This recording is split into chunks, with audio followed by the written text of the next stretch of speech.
Hey guys, so this is one day ago, Law and Crime News. We need to talk about this because this is not being talked about. What is going on with Texas? I have to get ready for a class reunion. I'm so nervous, you guys. Let me show you my face. Hi. Oh, I'm down here now.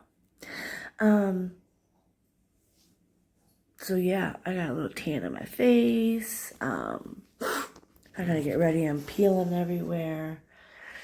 Yeah. So there is a serial killer in Texas, Austin, Texas, it looks like. So it says fears of a Texas serial killer grips Austin as the 13th body washes up. Now, nobody is talking about this. I've not seen no YouTubers talk about this.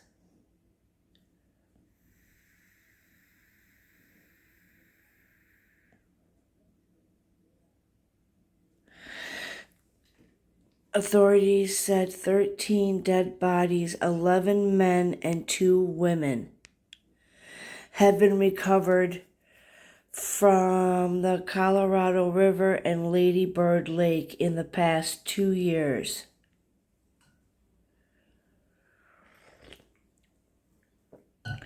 And then, of course, the residents are on high alert because they got to, They got to be on high alert if this is happening. Okay. Oops. All right, let's play this. A name that's been coined for a possible serial killer in Texas, but is this real? Multiple deaths in Austin, Texas, near a popular nighttime hotspot of Rainy Street, have caused people to believe that a murderer is on the loose. But is the Ripper responsible? Does the Rainy Street Ripper even exist? Police say no. Others disagree. We're going to talk with former FBI and CIA agent Tracy Walder, who's been following this case since the first body turned up in 2022. Welcome to Sidebar, presented by Law and Crime. I'm Jesse Weber. So for the last 2 years, dead bodies have been found on a mile-long stretch of the Colorado River between the Lamar Boulevard Bridge and Lady Bird Lake out in Austin, Texas. It's about a half-hour's walk from the Rainy Street neighborhood, and that is a trendy night spot with pubs, restaurants, food trucks, the place where the Rainy Street Ripper got his name, or her name. We're going to get to that in a second, because the latest body was found just a week ago, as Austin police had reported. On July 5th at approximately 5:30 p.m., officers responded to the Waller Beach at Town Lake Metro Park, located near Rainy Street and Cumming Street, in reference to a check welfare urgent call for service, which is a high priority call for service that requires an immediate police response. This call for service was responded to in a timely manner. Call text advised the complainant located a white male with apparent life-threatening injuries to his body. The Austin Fire Department, Austin Travis County EMS, and the Austin Police Department arrived on scene, and unfortunately, the victim was pronounced deceased at approximately 5:45 p.m. Now, this man is still unidentified, and there were news reports that once he was removed, there were, quote, thick pools of blood between the path and the water's edge. And what kind of injuries could have caused that much bleeding? They're just some type of blunt force trauma to the body. I don't really have any specific injuries. Now, Officer Zarling also played down the idea that this death had any connection to the Rainy Street Ripper or any other kind of killer. This is not being investigated as a homicide at this time, and all investigative steps being taken are routine measures. At this time, this is being considered an isolated incident, and there's no known threat to the general public. I spoke to homicide detectives, and there's no serial killer at this time. At least we don't believe there is one. However, while police initially reported the cause of death to be blunt force trauma, 2 days later, they changed that to a self-inflicted gunshot wound, and therefore it will not be treated as a homicide. So what about the persistent claims that the Rainy Street Ripper stalks the area, a killer largely targeting gay men who frequent the Rainy Street nightlife? That has been one of the allegations. Terrified residents, they've set up Facebook groups. One has more than 90,000 followers. This brings me to a good point. What he just said, that I don't know how to say it all together, the LGBTQ community is still dealing with a lot of hate and a lot of racist stuff happening. And it's a big smack in the face when you see it in real life. And then when you come to the YouTube side, you don't realize what somebody's words could do to anybody.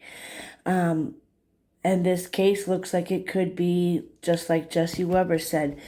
It is targeted at a race, at the the LGBTQ community. They are being targeted from the serial killer. You heard him say it right there. We can back it up. Targeting gay men who frequent the Rainy Street nightlife. That has been one of the allegations. Terrified residents, they've set up Facebook groups. One has more than 90,000 followers to voice their growing fears that the deaths may in fact be connected. Then there was this report that in April...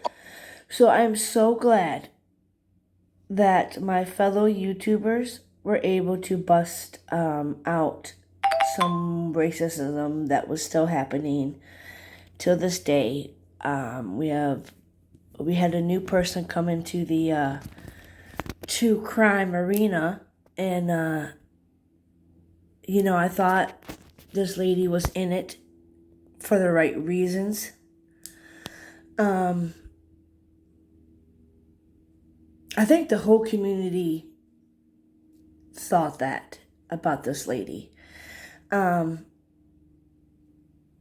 can't call her a woman because I don't think any woman talks the way this woman talk. There's no room for hate in our hearts. Well, there shouldn't be. You all can have all the hate you want in your heart. I shall not. I'm dealing with just losing our bearded dragon. She was a little girl. She was our little baby. She was our daughter. My husband cared for her so much. He was so overprotected over the rescued bearded dragon that we had rescued 2 years ago. It's kind of hard to not show the other animals any love right now because, they still got to have their unconditional love. But, so I'm dealing with a lot. And then I know a lot of people are speaking out about this piece of shit lady. Normally, I don't get mean and nasty, but looking at this and realizing that these men and women were targeted because they were gay, basically, is one of the allegations. Now, we just had that incident with the lady on the internet doing racial homophobic slurs, and then we have, people are being still murdered because of their who they are, What if we did that to her? What if people did the things to her daughter? Wouldn't feel so good, would it?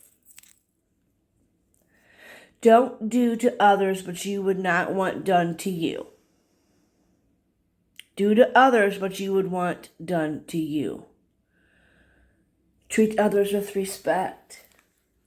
I'll be a snowflake if I have a heart and care about the LGBT community and everybody. I care about everybody. The other night I was in a chat, and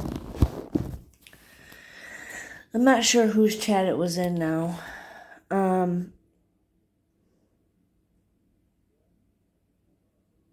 I never knew that going to different chats could lead you to be called different things. Like, the internet is so fucking broad and so fucking big that you can go anywhere. You can watch numerous people. I watch about 10 people right now on YouTube. Maybe 10. 10 is probably too many, but I jump, okay? I like to bounce from different creators' chats because I like to support. Even if I write a few comments, that's helping them, correct? Am I wrong?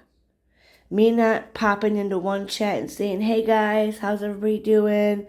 Hello, hello everyone. And then I bump out and then I go to somebody else's that's live that I really like.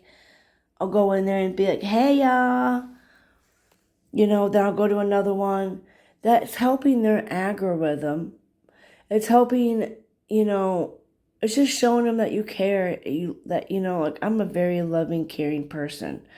So, we're going to get back into this, but I just wanted to say that again, that there's no room for any of this bullying, racist shit ever. There's no room for it anymore.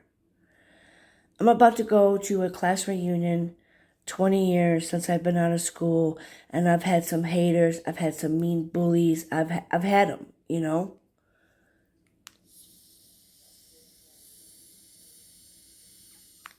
all because of my weight. I was bullied by guys, all that. Oops. All right, let's go to this. Bartender on the entertainment strip claimed a patron told him he was the Rainy Street Ripper and that he was attacking men in the nearby waterway. Posting on Reddit that the bartender recalled that the man suddenly started talking about killing, and there's a derogatory word that he uses for gay men, from Lady Bird Lake, that he found them from Rainy Street. He was clearly angry and was... Uh-oh. What happened? Ah, shit. Sorry, y'all. That he found them from Rainy Street. He was clearly angry and was saying in a low voice, but I know what I heard. And he described the client as a white man in his 40s, about 5'10" tall, with a muscular build, brownish light hair. That same month, a man named Jeff Jones reported he was attacked by this Ripper, but lived to tell the tale. He said he'd been drugged, then plummeted 25 feet off a bridge, narrowly avoiding being drowned. He woke up in the hospital more than 2 weeks later after doctors had implanted metal rods to hold his back together. And Jeff said that whoever they may be just missed the target and I hit the ground. And luckily, because of that, I didn't drown. I just got lucky. Not many people can say they potentially survived a serial killer. So that's a story I can tell, I guess. But let's actually take a closer look at the people who weren't as lucky. The bodies of 11 men and 2 women have been found in the last 2 years. And here's what we know about their deaths. So it seems the first was back in July of 2022, 59-year-old Ricky Parks. And then in December of that year, 25-year-old Christopher Gutierrez. The Austin Police Department found no foul play in either death. The investigations have been closed. In December of 2022 also, 45-year-old Josu Moreno's body. How has it been closed? Like, how in the fuck are these cases being closed and these families are getting no justice, no peace? They've got to know. I mean, why are they hiding the serial killer? Wouldn't you want your community to know, to be alerted, to be on high alert, to, make sure you check over your shoulder? Found. He was the first victim whose death was actually ruled a homicide. Moreno was shot in his car while driving. His vehicle was plunged into the Lady Bird Lake. There was an arrest for his murder, though. Joel Santiago Gonzalez Padron. Hey there, everybody. This episode of Sidebar is sponsored by Truthfinder, and it makes sense because it's one of the largest public records search services in the United States. You go on their website, truthfinder.com, you type in a name, and within minutes and a paid subscription purchase, you can access the report. It can show you the tool to use. And right now...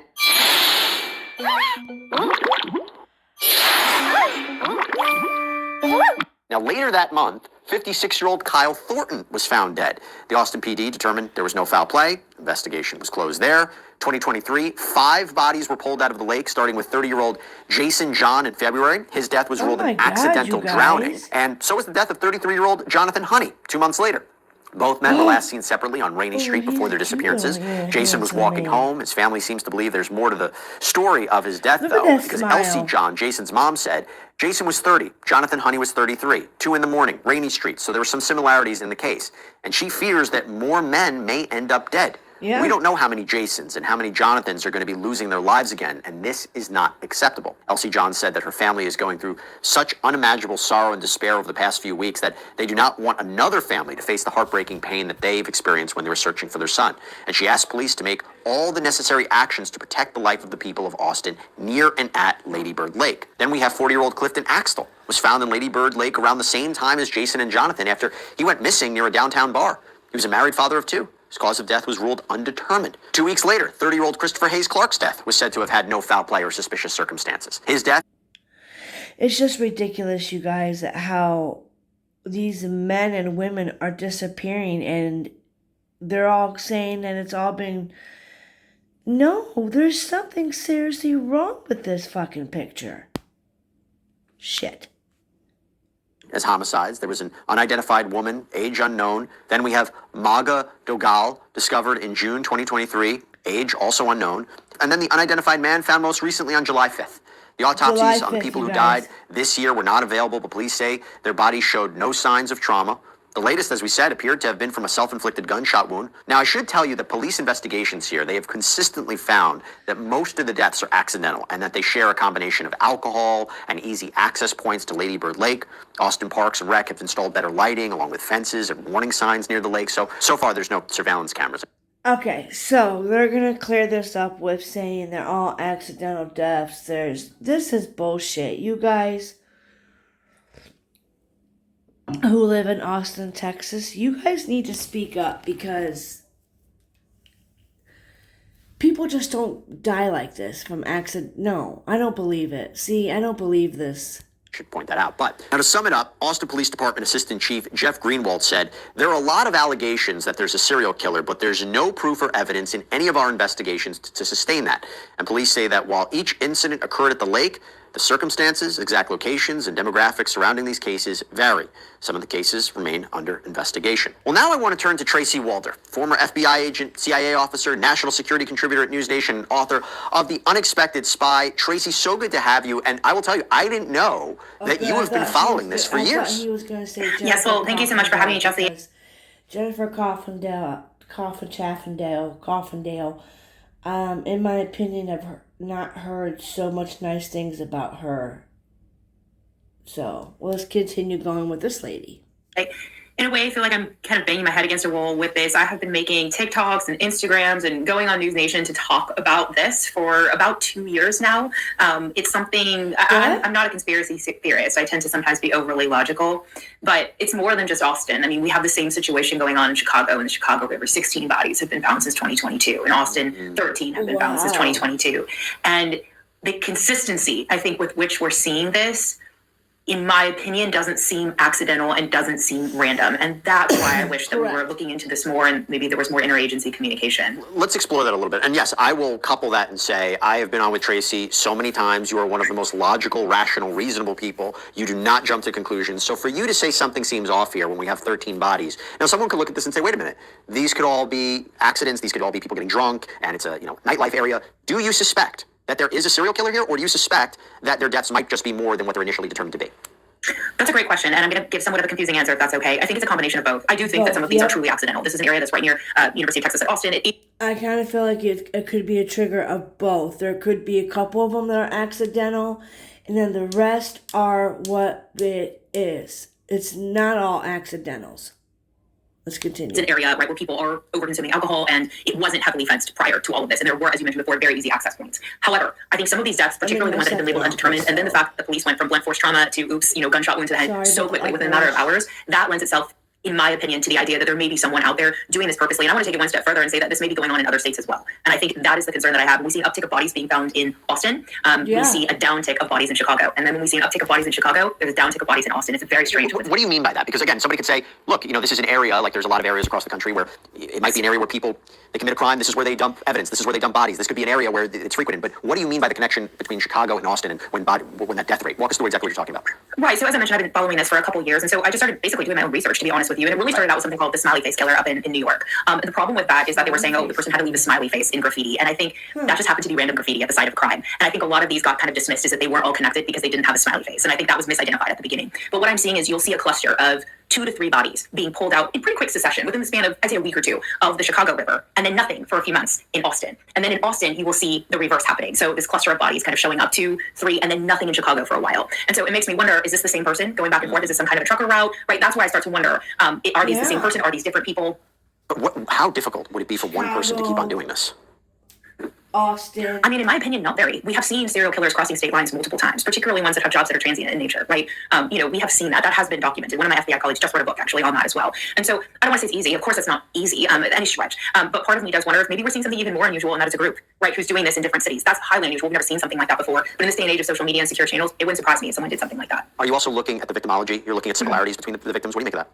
Yeah, so the similarities, in my opinion, just from the research I've done, there seems to be a bigger age span in Austin than there is in Chicago, in terms of just age, right? We're looking at, in some cases, it's like a 20-year age gap. But the reality is most of them are I'd say, kind of upper middle class males. Yes, we have some females that are mixed into there. I don't think sexuality plays a role because they have been all different sexualities that I have seen. There's some that have been straight, some that have been gay, all, kind of all across the board. So I'm not sure that plays a role in the victimology, but all of them also seem to be educated as well. And, probably have money to spend, quite frankly, at these bars. And what about the Austin PD's response? They're basically denying that there's a serial killer, insisting that there were other causes for the deaths. They closed a lot of these investigations on several of these cases. Could it be that's just what it is? There's nothing more to report here? Or is it the counter, in your experience, they do not want to frighten the public because they may have more information at this point and don't want to alarm everybody that someone could be out there? I understand the idea behind not informing the public immediately, right? If you don't want to scare them, I've done that myself and holding on to information at the FBI, not releasing it. However, in my opinion, there's a fine line between not scaring the public, but also ensuring public safety, which is their job as well. And so I think if they're holding on to that information, which I'm not too sure that they are, part of me just wonders that this is because they haven't been talking to other police departments. Also, the fact that the autopsy reports are not readily available, a lot of times you can get your hands on those, piques my interest, is interesting to me, and some of these have been ruled as undetermined, and I think that's interesting as well, because most of these bodies were not in the water for that long. I think we know that, unfortunately, when bodies are in water for a very long period of time, obviously that can degrade evidence and then lead to not knowing the cause of death, but most of these bodies were not in the water for, weeks and months. Why would they be determined to be undetermined? If, again, water, from a forensic perspective, is the worst in terms of evidence preservation. It's really difficult to preserve forensic evidence. And so if it was a case of strangulation and a body decomposed and a highway bone wasn't broken, I'm not sure that you would know that that was their cause of death. Also, maybe they couldn't get a true toxicology panel, right, on someone to decide whether or not maybe they had alcohol poisoning. And so I think those could be some of those things that sort of lead to undetermined, that they're not going to cause, they're not going to call it a natural death, but they're not going to call it a homicide yet. You mentioned that law enforcement should be looking at outside agencies for assistance here. What would happen if they got the FBI involved? What assistance, what tools would that serve here? So the FBI has to be invited. That's just typically how it works. In any kind of state or local case, they have to be invited. Austin PD is a large and robust police department, so they definitely have a lot of resources, right? This is not a city that is small by any stretch. However, I believe that the FBI, from a digital forensic perspective, might be quicker in terms of the help that they can give them, because I think all of us, including the FBI, should not have to be invited to fuck in. What is this, a fucking party and you gotta be RSV invitation? That is something I've never heard of. Well, on TV, but come the fuck on. The FBI needs to get involved. There should not be. Sorry, Scuba, mommy woke you up. Be careful with your boo-boo, baby. Be careful with your boo-boo on your face. Sweet boy. So, there should be no fucking reason that we have to have the fucking FBI invited. They should automatically step in the case when they have 13 freaking bodies. These victims probably left a very heavy digital trail in terms of what their last movements were before their bodies went into the water. Not to mention any of these bars. I know that there's no surveillance cameras yet in these particular areas, but a lot of these bars have cameras. There's, traffic cameras, those kinds of things. And the FBI has more manpower to just go through that more quickly. I guess here's an interesting point. If you're talking about a general location, right, and you are a serial killer, wouldn't you're almost kind of, and look, I could also say this about the suspected Gilgo Beach serial killer, and I don't mean to be crass about this, but wouldn't you want to diversify where you commit your crimes or where you dispose of your bodies? I mean, I would imagine now that they know this area, wouldn't there be more patrols? Wouldn't there be more surveillance? Wouldn't there be a way to see, well, if there really is somebody doing this, we know where they're going? I don't think that that's a cross question. I think that makes a lot of sense. But like you mentioned, in the alleged Gilgo Beach killer, he was dumping them for the most part in the same area around the beach. And sometimes it does boil down to where serial killers are comfortable and where they have this hunting ground, I guess, if you will. And the reality is yes, they have installed fencing, but they have not installed surveillance cameras thoroughly along that route yet. And this person may know that. And that's why they may feel comfortable in that they're not going to be caught there. And again, you have to remember, this is a highly trafficked bar area. And so I think there might be a sense of ego and that they know they're not going to get caught because there's so many people around. What are the next steps you're looking for in terms of detecting patterns? Maybe not just in that area, but across the country. Yeah, that's kind of my point in my research into all of this is there have been these clusters that have occurred. And my hope is that these law enforcement agencies are talking to each other. But my concern is that when you have APD, I guess, dismissing it so quickly, and maybe they aren't in private, maybe they are in public, but maybe they aren't in private, but dismissing it so quickly as not being a serial killer, then I worry that they're not reaching out to Chicago PD to say, hey, what are some trends that you're seeing? Let's see if they match up to some of ours and doing that work. But again, I don't know what's going on behind closed doors, right? And so I don't know if APD is doing that. Do you think it's complicated by the fact that it has been amplified by certain online content? All right, y'all. So we're gonna finish this out. Let me just finish this out Creators. first. I mean, we didn't come out today and say there's a serial killer on the loose. We're trying to understand what is exactly happening, but certain people have already come up with theories and speculation. I imagine that's something that complicates not only law enforcement's investigation, but their response to it as well.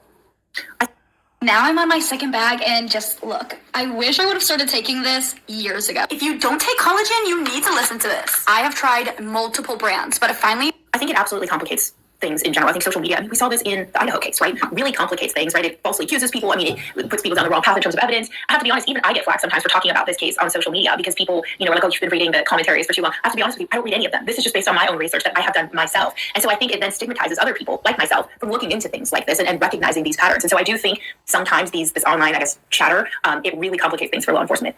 And that's my next point. So Austin Police, they're asking anybody with information about these cases to contact the homicide tip line at 512-477-3588 or Austin Police Department Crime Stoppers at 512-472-8477. How do they sort through legitimate tips, and how do they sort through what could be, you know, it could be anything from false information to pranks to just, you know, people that call for whatever reason. I mean, how do they sort through, how do they finding perpetrators in an expeditious manner, right? Because you have to run down all of these leads, right? To assess their validity in their claims. That takes time, and that takes people away from being in the field and maybe solving this case. But again, some great information in terms of case solving comes in through these. So it does take a lot of manpower, and that's why sometimes the FBI is brought in to help manage some of these tips and free up those people to be able to go out in the field.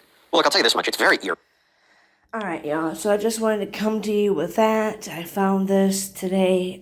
So think I've heard this through the grapevine once or twice before. I'm not sure, but I've seen nobody talking about this, and I feel like this is 13 bodies that are being washed up in this lake. So, all right, y'all. I'll post this. I'll love you all. Have a great day.